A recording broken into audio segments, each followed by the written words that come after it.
po sa lahat, maaari na po tayong magsiupo. Praise God. Kung inyo pong maalala, nagbigay ako ng assignment last Sunday, mga kapatid. Hopefully, tayo po ay may dala ng mga notebook. Hallelujah.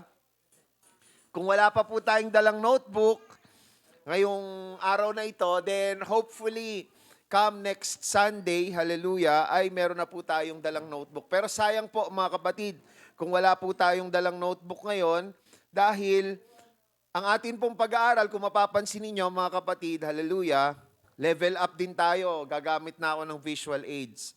Gaya ng nabanggit ko nung nakaraan, mga kapatid, mas preferred ko sana whiteboard eh. Pero dahil wala tayong whiteboard, so sige, pagtiyagaan natin ang PowerPoint. Amen?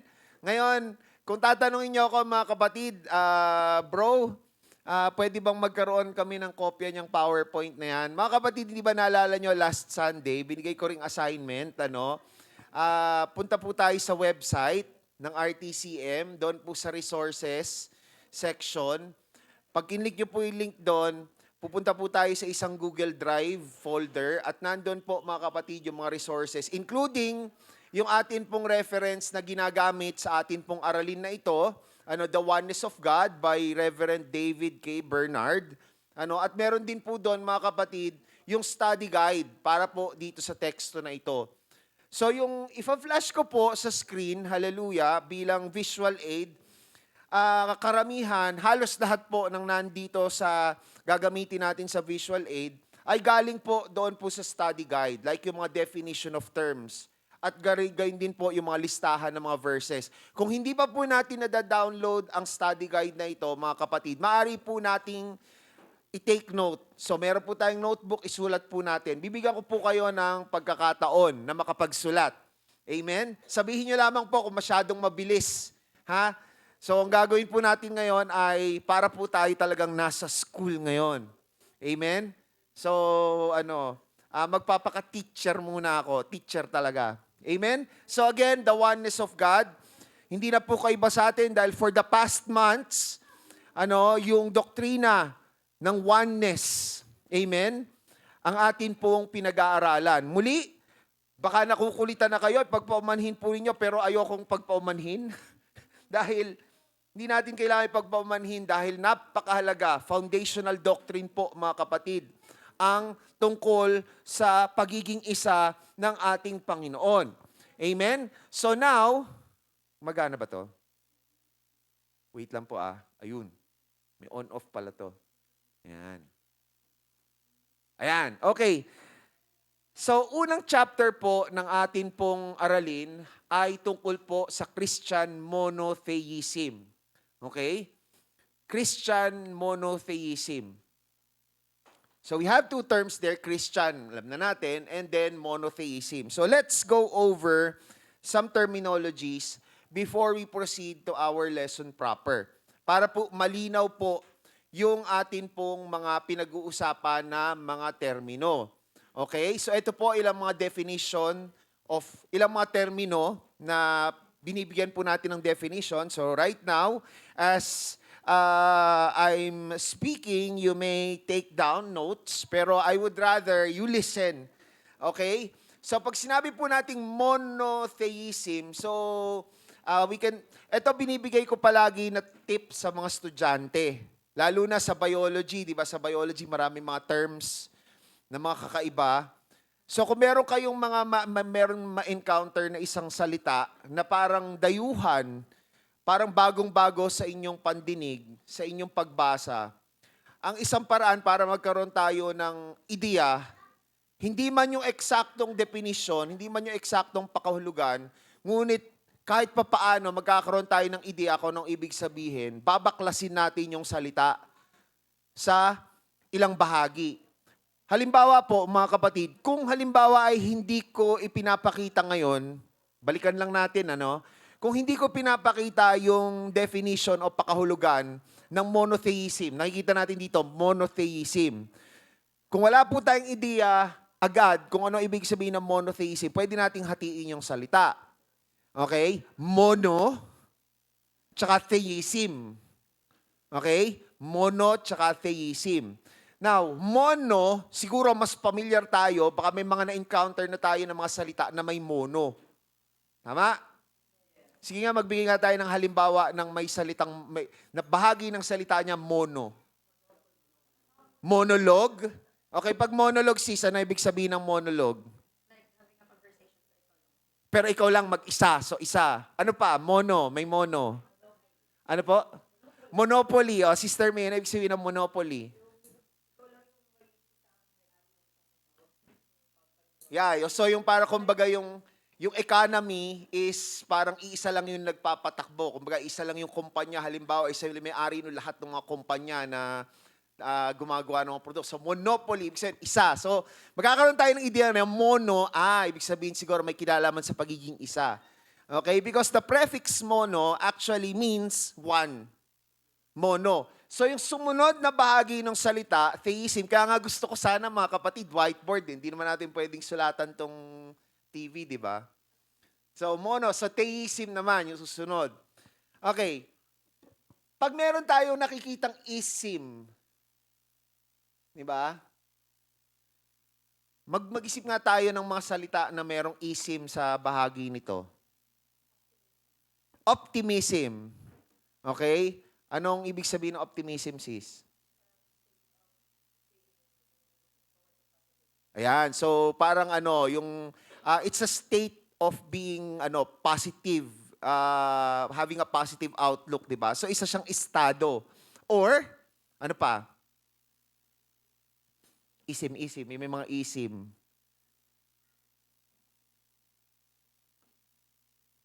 Ano pa? Activism. Di ba? Pag ikaw ay aktivista, di ba pag sinabing isim, pag may isim, it may have to do with state of something, state of mind, or belief, paniniwala. Di ba? So, natanggalan natin si mono, si isim, yung the. Okay? So, yung the dyan, baka yun yung part na medyo, tayo, ang pinanggalingan dyan actually is theo.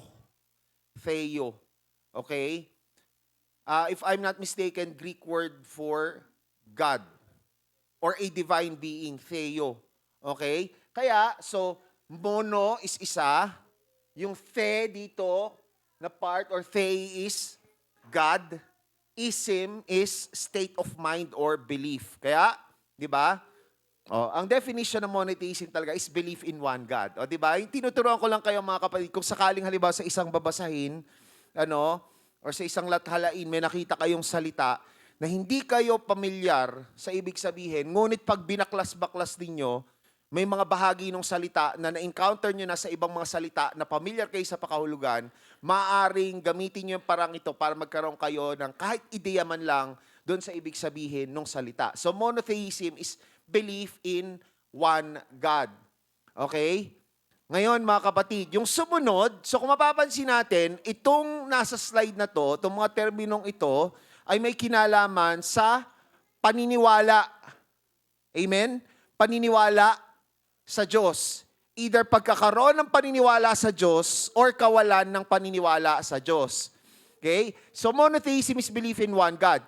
Narinig nyo naman na siguro yung term na atheism or yung mga tinatawag na atheist na mga tao.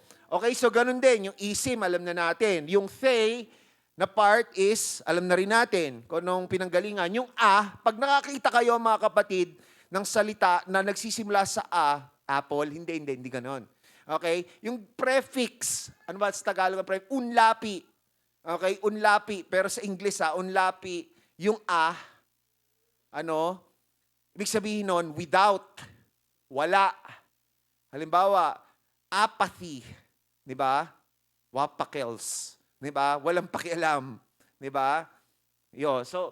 So ibig sabihin, atheism, ito yung paniniwala na walang Diyos. Amen? So pag sinabing atheist ang isang tao, it's a person who adheres to atheism, someone who denies the existence of God. Someone who believes that there's no such thing as a divine being. Okay? Now, etong pangatlo, mga kapatid, agnosticism, ito madalas parang napagkakamalan na pareho lang sila ng atheism . Okay? Pero magkaiba po sila.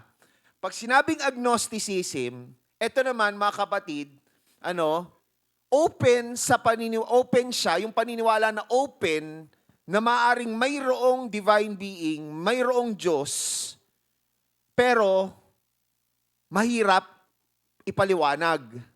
Kumbaga, hindi na pipilitin pa dahil mahirap ipaliwanag eh. Yes, open ang mga agnostics na mayroong Diyos. Pero hindi na nila pagkakaabalahan pa na kilalanin or patotohanan kung meron ba talagang Diyos. So kung gano'n ang mangyayari sa isang taong agnostic, mga kapatid, sila yung mga may paniniwala na open ako, maaring may Diyos, pero hindi ko kinakailangan na magkaroon ng relationship o hindi ko kinakailangan magkaroon ng religion. Hindi ko kinakailangan paglingkuran o sumunod sa kahit na anong divine being. Open lamang ako na maaring may Diyos.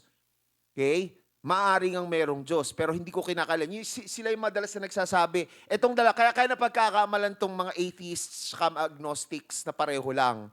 Kasi sila yung madalas na nagsasabi na kahit na walang Diyos, pwede kang gumawa ng mabuti. Hindi mo kinakailangan na maniwala na merong Diyos para ikaw ay makagawa ng mabuti. Sila yon, yung mga madalas na ganun ang bukang bibig. Amen? So malinaw po ba mga kapatid yung kinaibahan ng atheism sa agnosticism? Malinaw po? Okay? So next mga kapatid.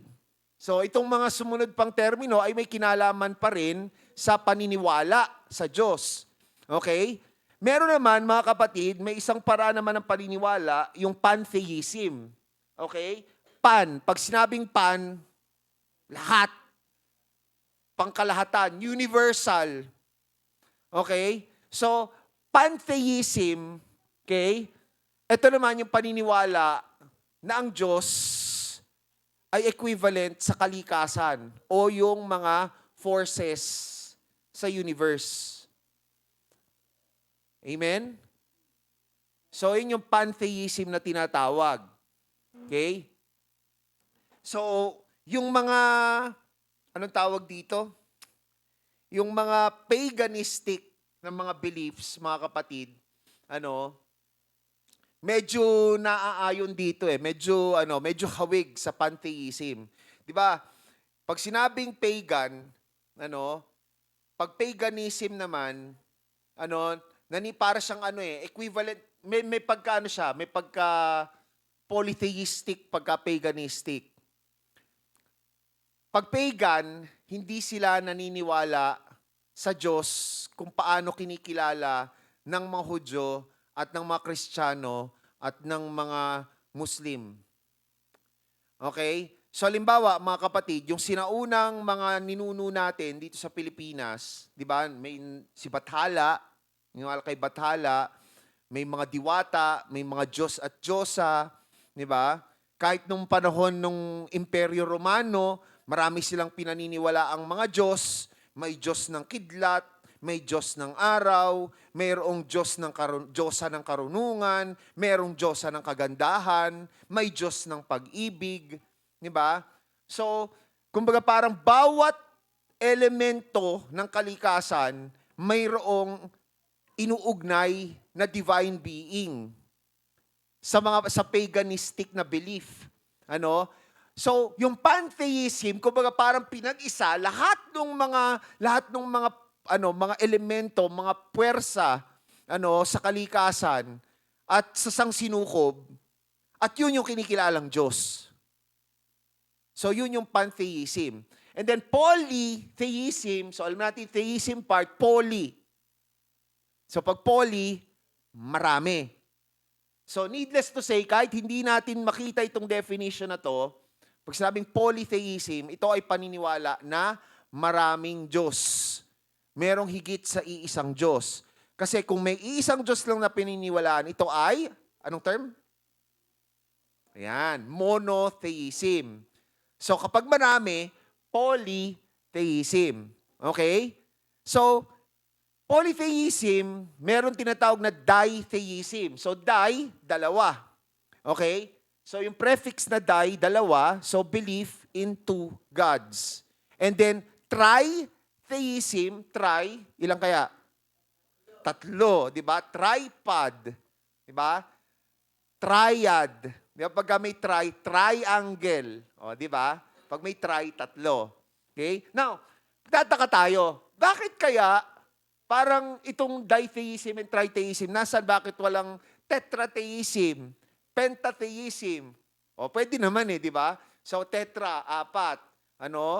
Penta, 5. O, di lahat na ng mga prefix na may kinalaman sa bilang, isama na natin. Pero bakit itong dalawa lamang, tila baga, yung na-emphasize dito? Kasi mga kapatid, kung hindi pa tayo aware, may mga nagpapakilalang Christian groups na bagamat sasabihin na mayroong sila ay naniniwala sa isang Diyos lamang, so monotheistic supposedly, pero yung doktrina nila sa kalikasan ng Diyos, yung pagkakilala nila sa ating Panginoong Diyos, pag tinignan natin, nahuhulog sa either ditheism or tritheism. For instance, sige, pangungunahan na natin, since nababanggit na natin na maraming beses yung nakaraang mga buwan, yung Trinitarian doctrine. Sinasabi, iisang Diyos, at sa iisang Diyos na yon, in that Godhead, there are 3 distinct persons. Di ba? So actually, dito mahuhulog yan. Tritheism. Amen?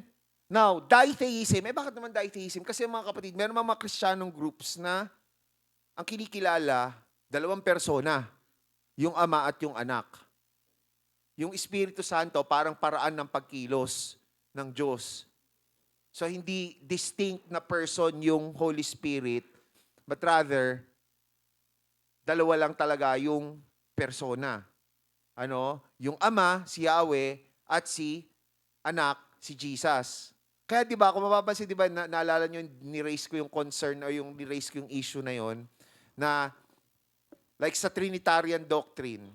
Okay, may pangalan, may kinikilalang pangalan like sa Catholicism. Na again, not to demean, we're just correcting, we're just bringing out the truth. 'Di ba, sa Catholic belief, yung Ama pwedeng tawaging Jehovah, Yahweh, 'di ba? Si Jesus, siya yung Anak.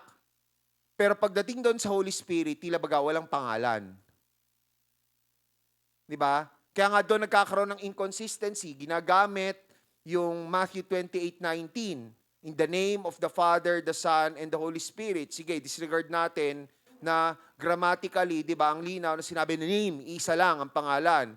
O sabihin na natin, may sariling pangalan yung Ama, Yahweh, Jehovah, di ba? May sariling pangalan yung Anak, Jesus.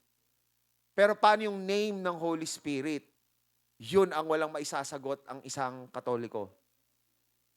I'm telling you, tanungin nyo, ano pangalan ng Holy Spirit? Diba? So, ano yun? Diba? Kaya sa ibang mga non-Catholic beliefs, non-Catholic Christians, and definitely non-Apostolic Pentecostal Christians, ditheism ang dating ng kanilang paniniwala sa kalikasan ng Diyos. Okay? So, malinaw po, nakukuha po ba natin yung mga Kung mapapansin nyo mga kapatid, hindi natin kinakailangan i-take down lahat ng mga For instance, monotheism, okay, one God, belief in one God. Polytheism, nakakita, okay, sige.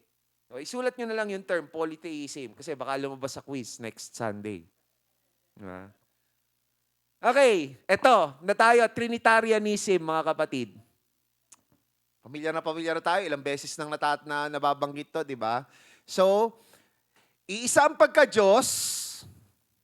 So, there's one Godhead, but there are 3 distinct persons in that singular Godhead.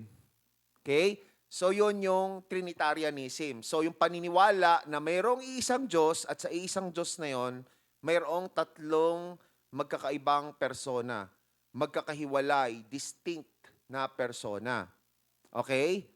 Now, yung binitarianism naman, okay, paniniwala na mayroong 2 persona sa isang Diyos. So, yan, Trinitarianism, 3. O kung dalawa, palitan yung try, magiging buy. Okay? Buy or die. Okay? Pero pagka itong salitang to, binitarianism. Okay? So paniniwala na mayroong dalawang persona sa iisang Diyos. And then there's monarchianism or another term for strict monotheism. Iisa lang ang Diyos. At sa isang Diyos na yon, walang magkakahiwalay na persona. Okay, ngayon ang tanong, equivalent ba yan sa oneness, itong monarchianism? Okay? So monarchianism, again, belief in one God, excluding multiple persons. So walang opening sa paniniwala na mayroong tatlong persona.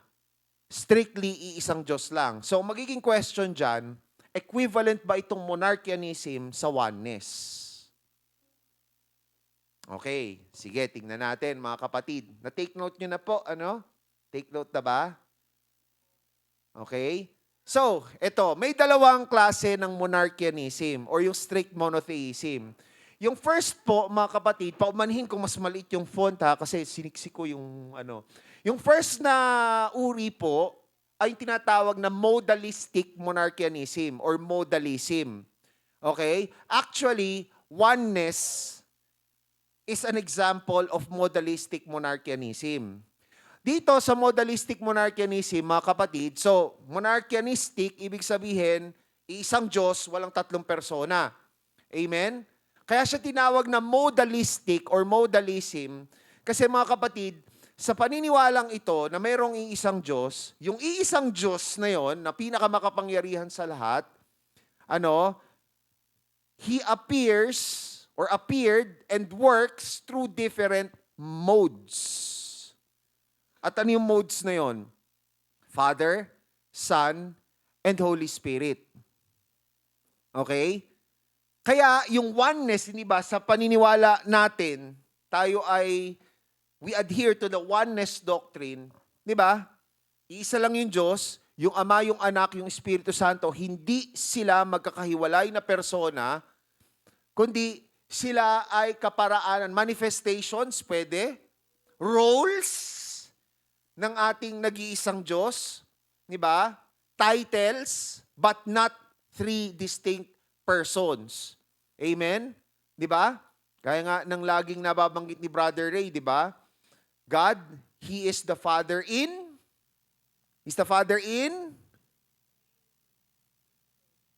creation. He's the Son in redemption, and He is the Holy Spirit or the Holy Ghost in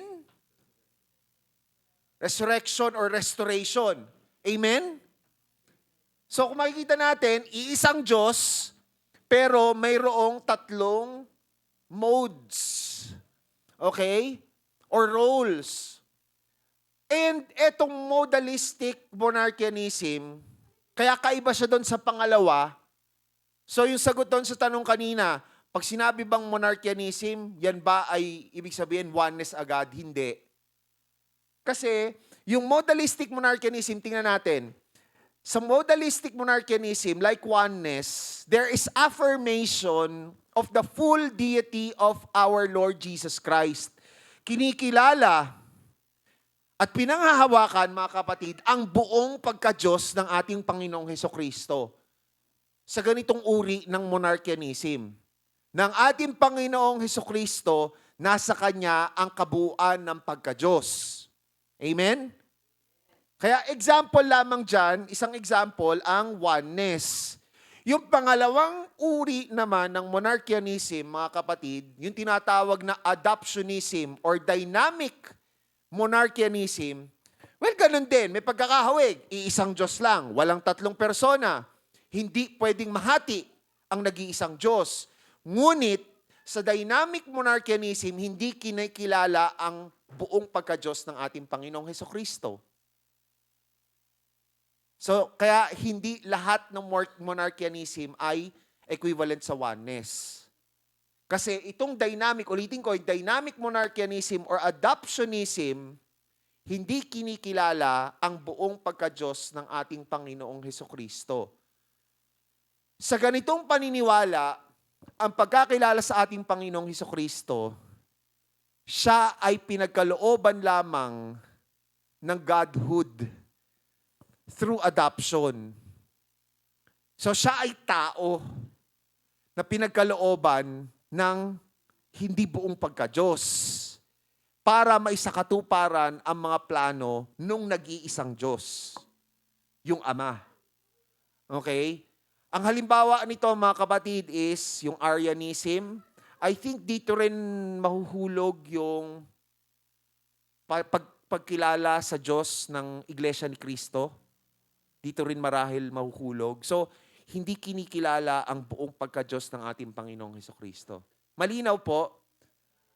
So, hindi lahat ng monarchianism o yung naniniwala na mayroon lamang iisang Diyos ay oneness. Okay? Kapag oneness, ito yung kinakailangang meron. The affirmation, the recognition, the acceptance of the full deity of our Lord Jesus Christ. Or, meaning that the Godhead is in our Lord Jesus Christ fully and bodily. Scriptural yon mga kapatid, hindi ba? Nasa scripture yon. Amen? Amen? Malinaw po. Kung malinaw po, palakpakan natin ang ating Panginoon. Amen? Sabi ko sa inyo mga kapatid, para tayo nasa school ngayon. Okay? So, tingnan natin mga kapatid. Alam natin na sa Old Testament, malinaw, lalo na sa Deuteronomy chapter 6 verse 4, an expression of monotheism. There is no space for polytheism in any form in the Old Testament. Amen? In fact, mga kapatid, tinatawag na Shema, or the Jewish Confession of Faith. Ano ito? Yung Deuteronomy chapter 6 verse 4. Sino po ang maaaring mag-quote ng Deuteronomy chapter 6 verse 4? Hear, O Israel, the Lord thy God is one Lord. Amen? So, yun yung tinatawag din na Shema. So, kung ikaw ay isang Hudyo, yung confession na mayroong isa lamang na Diyos, yun yung tinatawag na Shema. Okay? The Lord, our God, is one Lord. Amen? And if we read Deuteronomy chapter 6 verses 5 to 9, so kasunod na verses ng Deuteronomy chapter 6 verse 4, there is a commandment to teach oneness basically. That there's only one God continually throughout generations. Amen? And Mark chapter 12 verses 28 to 31, our Lord Jesus Christ Himself affirms this. Kaya nga mga kapatid, malaking palaisipan kung halimbawa may mag-i-insist na noong Old Testament, yes, isa lamang ang Diyos, ang Ama, si Yahweh, si Jehovah. Pero pagdating ng New Testament, tila baga, nagkaroon ng at least dalawa. Diba? Kung titingnan natin mga kapatid, ang ating Panginoong Hesukristo mismo, siya ay nagkatawang tao, siya ay pinanganak na isang Hudyo. So mismo ang ating Panginoong Hesukristo bilang tao, He also confessed that there is only one God, there is only one Lord. And given that there's that commandment for one God, the truth of having only one God and believing and worshiping only in one God, there's that commandment for that truth to be taught continually across generations among Jews. Na ibig sabihin, even in the New Testament, ang paniniwala, isa lang ang Diyos. Hindi nagkaroon ng transition from one God sa Old Testament, nagkaroon ng dalawa o tatlong Diyos or dalawa o tatlong persona sa New Testament. Amen? Kasi imagine natin, di ba, what's the first and the greatest commandment? Di ba? Ano yung first and greatest commandment? Yung summary. Love the Lord thy God with everything, basically. Di ba? With everything. Isa lang yun, mga kapatid, yung kinakailangan mahalin ng lahat ng mayroon ang isang kaluluwa. Ay, paano kung dalawa? Hati na. Baka yung Hudyo kakanta na nung sana, dalawa ang puso ko. Para yung isang puso para sa ama, yung isang puso para sa anak. Ganun ba yon? Hindi. Di ba? Kaya, I hope it is very clear, mga kapatid, that monotheism, absolute monotheism, pag sinabing absolute, ganap. There was no space for polytheism. There was no space for division of that one God into becoming 2 or 3 persons. Talagang monotheistic ang Old Testament. And carried over to the New Testament dahil nga ating Panginoong Jesucristo ay pinanganak bilang isang Hudyo. And in Isaiah, I hope you take note of those verses. 37 verse 16, 42 verse 8, 43 verses 10 to 11, 44 verse 6, verse 8, and verse 24, chapter 45 verses 5 to 6, and verses 21 to 23, chapter 46 verse 5 and verse 9, and chapter 52 verse 6. These verses in Isaiah are among those scriptural or scripture, where God declared Himself to be absolutely one. Iisa lamang. Pagka nagsasalita ang ating Panginoon at dinideklara niya ang pagiging isa niya, di ba sasabi niya, ginagamit niya itong mga words na to, He's alone. He's by Himself. There's no God beside Him. None else. No God else. None like Him. Di ba? Malinaw ang ating Panginoong Diyos, pinahayag niya, na siya ay iisa lamang. Walang espasyo para sa isa pang persona or siya ay mahati sa dalawa or tatlo. And there are over 50 times when God was called in the Bible the Holy One. Hindi Holy Two, hindi Holy Three. Okay? Sige, hanapin natin sa Bible. Holy Two, Holy Three. Holy Four, Holy Five. Parang bioman no? Hindi. There's only one God, the Holy One. Amen? Now, New Testament. Okay, nahati ba sa dalawa ang Diyos? Hindi. In fact, the New Testament affirms Old Testament monotheism. Please take note of those verses. Babalikan natin yung mga verses na yan next Sunday. Amen? So, Romans chapter 3, verse 30. Galatians chapter 3, verse 20. 1 Corinthians chapter 8 verses 4 and 6 and James chapter 2 verse 19. Sige po, kung wala po kayong notebook, okay muna, yung mga cellphone niyo, kunan niyo ng picture. Para lang akong nasa university na to, ganito rin ang eksena ng mga mga estudyante, Sir, wait lang, wag mo nang palitan ng side. Gaganyan pa yan. Wala na nagsusulat di ba? Pero mas mainam, kasi ganito na pag nagsusulat tayo, di ba? Mas maaalala natin kaysa sa kukunan lang ng picture. Okay? Ayan, mga verses po that affirms Old Testament monotheism in the New Testament. Okay, actually, one of our memory verses for this study is 1 Timothy chapter 2 verse 5. In addition to Deuteronomy chapter 6 verse 4. Now please take note, in particular in 1 Timothy chapter 2 verse 5 and Jesus Christ Himself in John chapter 17 verse 3 mentioned that there's only one God and there's only one mediator. Now that mediator refers to the sinless man who is our Lord Jesus Christ. He's the only man without sin. Amen? Oh, bro. Man pala si Jesus Akala ko ba God? Di ba nga? We believe that Jesus, all the fullness of the Godhead was bodily in Him. He was 100 or He is 100% God. He was also 100% man. Amen? So, Jesus, the incarnation of God, He was the one who reconciled God, the holy being, the divine creator, and the sinful humanity.